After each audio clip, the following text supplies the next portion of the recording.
দিদি মমতা বন্দ্যোপাধ্যায়,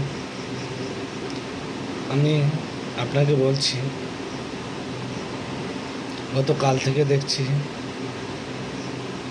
আপনি সঞ্জিত ঘোষের ফাঁসির দাবিতে ধর্নায় নেমেছেন। আপনার কি কোনো প্রয়োজন ছিল?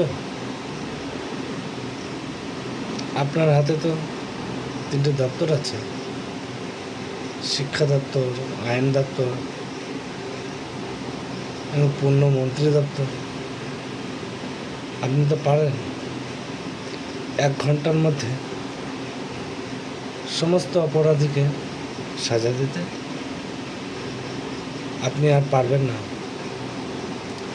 বাংলার মানুষদের বোকা বানাতে।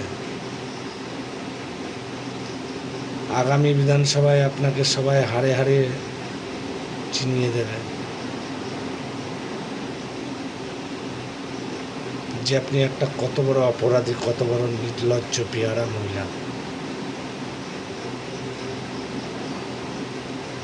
কি প্রয়োজন ছিল আপনার রাস্তায় ধর্ণা নামার জন্য?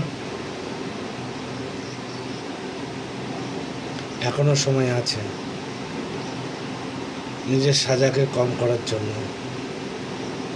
আপনি স্যালেন্ডার করুন, আপনি আত্মসমর্পণ করুন। জয় শ্রীরাম।